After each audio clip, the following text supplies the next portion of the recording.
हुँ। तो देखिए क्या है कि जो आज का टॉपिक है ना, वो है public and foundational value for civil service. Service. देखिए हम लोग खुद आईएएस बनने जा रहे हैं ना, तो इसलिए क्या है कि इस वैल्यूज़ का हमको बेसिक डिफरेंस और आइडिया कहाँ अप्लाई कर सकते हैं, ये भी पता होना चाहिए। लेकिन इनमें क्या है ना कि यूपीएससी आजकल क्या है ना, अंदर जाके उनमें डिफरेंस पूछ देता है। तो जैसे हम पहले 4 वर्ड पिकअप करते हैं, ठीक ना?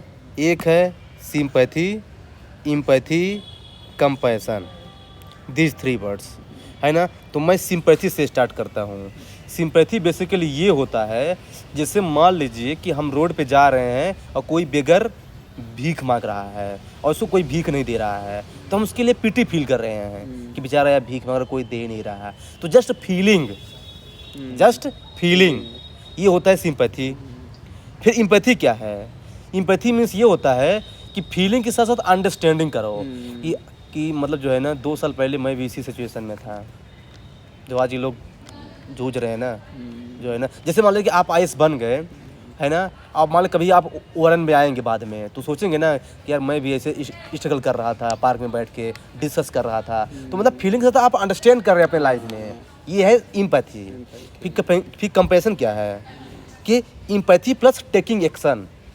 कहने का मतलब ये है कि जैसे मान लो कि अगर वो बेगर जो है ना, उसको कोई भीख नहीं दे रहा था, तो अपनी कार से उतरिए आप और उसको खुद भीख दीजिए, आप खुद उसको पैसा दीजिए, या फिर उसको किसी अनाथ आश्रम में लाके छोड़िए, मतलब कुछ अपने से कीजिए। आप केवल पिटी फील मत कीजिए कि हाँ यार बेचारा भीख मांग रहा है। नहीं नहीं नहीं नहीं, कहने का मतलब ये है कि सिंपैथी मतलब जस्ट फीलिंग, एम्पैथी मतलब फीलिंग और अपने से रिलेट करना, और कंपैशन मतलब कि एम्पैथी प्लस एक्शन।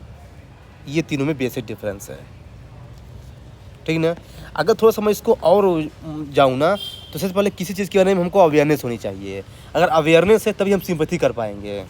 सिंपैथी से आगे बढ़ते हैं तो अंडरस्टैंडिंग करते हैं, और यही सिंपैथी और अंडरस्टैंडिंग मिलकर बनाता है एम्पैथी, और यही एम्पैथी में जब एक्शन जोड़ देंगे तो बन जाएगा कंपैशन। कहने का मतलब ये है कि कंपैशन सबसे टॉप पे आएगा। ये है इन 4 में डिफरेंस। आगे चलते हैं। अब देखिए क्या है ना कि एक डिफरेंस होता है रिस्पॉन्सिबिलिटी और अकाउंटेबिलिटी को लेकर के। रिस्पॉन्सिबिलिटी और अकाउंटेबिलिटी को लेकर के, तो देखिए जो रिस्पॉन्सिबिलिटी होता है ना, ये कि मतलब जो है ना, I will do it, right? जैसे मैं बोलूँ कि because you are class monitor, तो ये आपका काम है करना, राइट? तो हाँ, तो मैं इसको करूँगा, ये मेरी रिस्पॉन्सिबिलिटी है। लेकिन जैसे मान लीजिए कि मैं आईएएस ऑफिसर हूँ, है ना, और कहीं दंगा हो गया और मैंने कोई एक्शन नहीं लिया, तब मेरे पास केस क्या बनेगा कि आपका काम था ये करना, आपने नहीं किया। कहने का मतलब ये है कि रिस्पॉन्सिबिलिटी जो होता है ना, वो एक्शन के पहले का होता है, और जो अकाउंटेबिलिटी होता है ना, वो एक्शन के बाद का होता है। मतलब कि हम आंसर देने के लिए बाध्य हैं, वो है अकाउंटेबिलिटी, और हम करने के लिए बाध्य हैं, वो है रिस्पॉन्सिबिलिटी। ये है बेसिक डिफरेंस। जैसे इसमें दिया भी है, देखिए, आई विल डू इट, ये रिस्पॉन्सिबिलिटी है, and I must explain it, ये क्या है? अकाउंटेबिलिटी है। कि मतलब कि हमको आंसर देना पड़ेगा भाई कि हमने ऐसा एक्शन क्यों नहीं किया है, बेसिकली। तो ये है दोनों में डिफरेंस, रिस्पॉन्सिबिलिटी और अकाउंटेबिलिटी में। अब आगे चलते हैं। अच्छा, इसी से एक रिलेटेड आउट टर्म है भाई, प्रोबिटी। तो देखिए जो प्रोबिटी होता है ना, हालांकि प्रोबिटी को मैं दूसरे के साथ पढ़ूंगा, इसको छोड़ दीजिए अभी। तो ये 2 चीज़ ही मान लीजिए, चलिए ये 2 चीज़ सिमिलर। देखिए जो सिमिलर है मैं इसको अलग रख रहा हूँ ना, ये सिमिलर थी मैं इसको अलग रखा, ये सिमिलर है मैं इसको अलग रखा, ठीक ना? अब थर्ड चलते हैं इसमें, ठीक ना? प्रोबिटी, इंटीग्रिटी, ऑनेस्टी और ट्रूथ है। चीज़ें, चारों चीज़ें सिमिलर है ना। अब देखना एक एक करके कैसे पढ़ते हैं। देखिए ये जो ट्रूथ होता है ना, ट्रूथ है, ये फाउंडेशन होता है किसी चीज़ का। कहते हैं ना कि भाई अगर ट्रस्ट ही ब्रेक हो गया ना, तो फिर क्या मतलब है रिलेशनशिप का? चाहे मदर फादर के बीच में हो, चाहे भाई बहन के बीच में हो, चाहे वाइफ और हस्बैंड के बीच में हो, तो वही है, फाउंडेशन है, ट्रूथ है किसी भी चीज़ को। कहते हैं ना कि भाई जब भाई शक्ति नहीं तो फिर क्या मतलब है, हटाइए फिर। जब शक्ति नहीं तो फिर भक्ति कहाँ? नहीं, शक्ति नहीं, सत्य है। अच्छा। ट्रूथ मतलब सत्य की बात कर रहा हूँ, मतलब फाउंडेशन है एथिक्स का ये। और इसी ट्रूथ को यदि मैं एक्शन में कन्वर्ट कर दूँ तो जानते हैं ऑनेस्टी। हाँ, कहने का मतलब ये है कि जो ऑनेस्टी है वो ट्रूथ प्लस एक्शन में कन्वर्ट हो जाता है, उसे ऑनेस्टी बोलते हैं। तो फिर इंटीग्रिटी क्या है? ऑनेस्टी का एक स्टेप अहेड है। मतलब कि ऑनेस्टी में हम ऐसा हो सकते हैं कि जब कोई हमें देख रहा है तब हम ऑनेस्ट रहें, बाकी हम डिसऑनेस्ट हो सकते हैं। लेकिन इंटीग्रिटी वो चीज़ है कि जब हमको कोई नहीं देख रहा है तब भी हम ऑनेस्ट रहें। कहने का मतलब ये है कि हमारे थॉट, हमारे स्पीच और हमारे एक्शन तीनों में सिमिलरिटी हो, ये है इंटीग्रिटी। थॉट, स्पीच और एक्शन, है ना। यानी जो ऑनेस्टी है ना वो एक्सटर्नल है और जो इंटीग्रिटी है ना वो इंटरनल है। तो फिर प्रोबिटी क्या है? प्रोबिटी जो है ना ऑनेस्टी है इन एडमिनिस्ट्रेशन, उसी को बोलते हैं प्रोबिटी। इन एडमिनिस्ट्रेशन टर्म में ऑनेस्टी को ही प्रोबिटी बोलते हैं। बात सिंपल सी है। तो ये इन चारों में डिफरेंस था, है ना। अगर थोड़ा सा मैं और जाके जाऊँ ना, देखिए की टेक अवे। ट्रूथ जो है ना फाउंडेशन है, right. Without truth honesty fail हो जाएगा। ऑनेस्टी क्या है? Speaking the truth and acting. फिर इंटीग्रिटी क्या है? लिविंग द ट्रूथ, मतलब वही, है ना। फिर प्रोबिटी क्या है? इंस्टीट्यूशनलाइज्ड, मतलब वही एडमिनिस्ट्रेशन। तो ये चारों में बेसिक डिफरेंस था। ये PDF शेयर कर दूंगा मैं, टेंशन ना लीजिए। तो ये हो गया थर्ड डिफरेंस। अब चलते हैं और डिफरेंस में। तो देखिए क्या है ना कि अब हम लोग पढ़ेंगे डिफरेंस ऑब्जेक्टिविटी में, नॉन पार्टीशनशिप में, ट्रांसपेरेंसी में, इन सब में क्या डिफरेंस है, ठीक ना। तो देखिए इन सब डिफरेंस को समझने से पहले सबसे पहले हमको पता होना चाहिए ये, हाँ ये देखिए सबसे पहले न्यूट्रलिटी क्या है। ये देखिए जो न्यूट्रलिटी होता है ना कि हम सभी पर्सन को इक्वल डील करें, चाहे ये हिंदू हो या मुस्लिम, चाहे ये सिर्फ ऐसा ही। बीमन हो या मैन, ये होता है न्यूट्रलिटी। फिर जानते क्या है? फिर नॉन पार्टीशनशिप क्या है? नॉन पार्टीशनशिप जानते क्या होता है? मतलब जो है ना कि हम किसी का फेवर ना करें वोटिंग में। हाँ, जो अच्छा है उसी को वोट दें, ऑब्जेक्टिव के बेस पे वोट दें। नॉन, जान रखना जब कभी भी नॉन पार्टीशनशिप की बात होगी तो पॉलिटिकल एंगल ज़रूर पिक्चर में आएगा। बात सिंपल सी है। हाँ, फिर सेल्फलेसनेस क्या है? सेल्फलेसनेस जानते क्या है? कि अगर मान लीजिए कि हम 8 घंटे काम करते हैं, लेकिन यदि मान लीजिए कि ज़रूरत पड़ गई देश की सेवा के लिए तो हम 12 घंटे भी काम करेंगे, लेकिन हम अलग से सैलरी नहीं मांगेंगे। ये सेल्फलेसनेस। हाँ, कि मतलब कि हमको जो है ना उसके बदले में कुछ नहीं चाहिए। अगर हम कोई काम कर रहे हैं और उसके बदले में कुछ एक्सपेक्ट कर रहे हैं ना, उसको सेल्फलेसनेस नहीं बोल सकते हैं, निष्काम कर्म जिसको बोलते हैं। तो ये है। ट्रांसपेरेंसी क्या है भाई? ट्रांसपेरेंसी क्या है? वही सीक्रेसी के अगेंस्ट हो, मतलब कि जो सीधे ओपन हो, ओपन, उसे बोलते हैं ट्रांसपेरेंसी। सबके लिए ओपन हो, तो ये है ट्रांसपेरेंसी। तो देखिए अगर क्या है ना, थोड़ा सा मैं और थोड़ा सा डिटेल में जाऊँ ना। अब देखना, अगर हमारे अंदर ऑब्जेक्टिविटी है तो ये हमको किससे बचाएगा? बायस से और फेवरेटिज्म से। ये दो की बड़ी याद रखिए। और ये हमारा प्रमोट क्या करेगा? Objectivity, rational fair decision.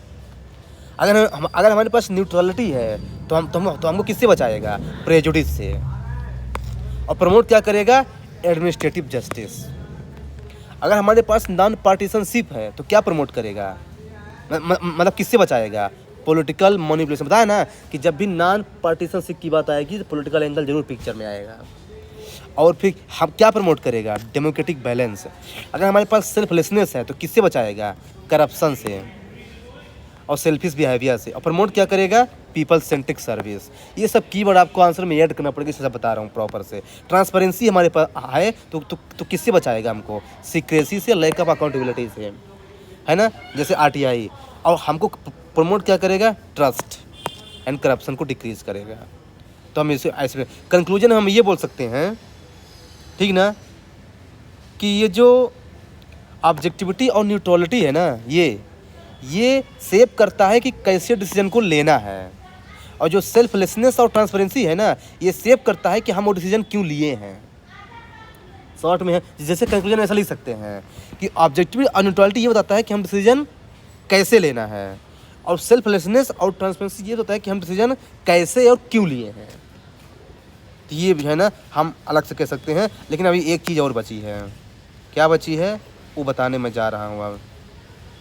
ये देखिए, जब कभी भी डिसीजन मेकिंग की बात होगी ना एथिक्स में, तो हमेशा ऑब्जेक्टिविटी, न्यूट्रलिटी और ट्रांसपेरेंसी को पिक्चर में लाना है। कि हम डिसीजन लेते समय इन सब चीज़ों को ध्यान रखना है, सर, केस ठीक ना। स्टडी में। ऑब्जेक्टिविटी का, न्यूट्रलिटी का, लोग क्या है ना कोई इम्पैथी लिख देंगे। अरे भाई हमको डिसीजन लेते समय क्या है ना कि ऑब्जेक्टिव रहना है, ट्रांसपेरेंट रहना है और न्यूट्रल रहना है। जब कभी भी हमारे मोरल कैरेक्टर की बात हो तब इंटेग्रिटी लाना है पिक्चर में, ऑनेस्टी लाना है और सेल्फलेसनेस लाना है, ये है। जब कभी भी इमोशनल और रेशनल वैल्यू की बात हो तो कंपैशन लाना है, सिंपैथी और टॉलरेंस लाना है। और कभी भी जब ड्यूटी की बात हो या रिस्पॉन्सिबिलिटी की बात हो तो 2 वर्ड लाना है, क्या? रिस्पॉन्सिबिलिटी और अकाउंटेबिलिटी। तो क्या है ना कि ये आपके आंसर को इजी बनाएगा, कन्फ्यूजन से बचाएगा। ये क्या है ना कि लोग जो है ना वर्ड में यहाँ पे कौन सा वर्ड यूज़ कर दूँ यार, आपको कन्फ्यूजन नहीं होगा। ये आगे और चलते हैं थोड़ा सा। देखिए, अगर मान लीजिए कोई केस स्टडी आ गई है और हमको यहाँ पे फेयर रिक्रूटमेंट की बात करनी है तो वही ऑब्जेक्टिविटी, न्यूट्रलिटी और नॉन पार्टिसन की बात करना है। करप्शन से बचना है तो इंटीग्रिटी, प्रोबिटी और सेल्फ रिलेशंस की बात करना है। पब्लिक ग्रीवांसेस को हैंडल करना है कि लोग दुखी हैं। इम्पैथी, सिंपैथी और रिस्पॉन्सिबिलिटी की बात करना है। इम्प्लीमेंटेशन की बात करना है तो अकाउंटेबिलिटी, रिस्पॉन्सिबिलिटी और ट्रांसपेरेंसी की बात करना है ना। डाइवर्सिटी तो टॉलरेंस और इम्पैथी की बात करना है। तो देख रहे हैं ना, ये सब जो है ना मैंने सर्च करके बनाया है प्रॉपर से, है ना, कि अगर ये वर्ड आ गया तो आपको ये टर्म आना ही चाहिए आंसर में। अभी आंसर दिखाऊंगा तब समझ में आएगा। नहीं, अरे बहुत ये अच्छे है। हैं। लास्ट में एक चीज़ और बची है कि देखिए क्या है, जो ऑब्जेक्टिविटी और ऑनेस्टी होती है ना, ये हमारे एक्शन को गाइड करता है कि हमारा एक्शन जो है ना सही है कि गलत है। और जो है ना, हम जो एक्शन लिए हैं ना उस एक्शन में एथिकल एंगल है कि नहीं, ये कौन बताता है? कंपैशन और एम्पैथी, ये है।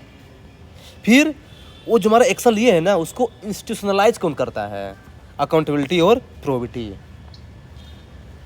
तो कहने का मतलब ये कि सिविल सर्वेंट के लिए सब जो क्या है, ये सब ज़रूरी है। देखिए बहुत सारी चीज़ें जो है ना आप लोगों के ऊपर से गई होंगी, लेकिन क्या है ना कि आप लोग जो है ना इसको एक बार ज़रूर देखेंगे और जब पीडीएफ शेयर कर दूँगा तो आप इसको एक बार पढ़िए, मनन कीजिए तो अपने सब याद हो जाएगा। एक चीज़ और बची है कि अगर इन सब वैल्यू का इम्पोर्टेंस पूछ दे या फिर गवर्नेंस में या फिर सिविल सर्विस के लाइफ में, तो 5 चीज़ आप याद रखिए, उसी को एग्जाम्पल के थ्रू आप एक्सप्लेन कर दीजिए। फर्स्ट, पब्लिक ट्रस्ट और पब्लिक इंटरेस्ट, इसका इंपॉर्टेंस होगा।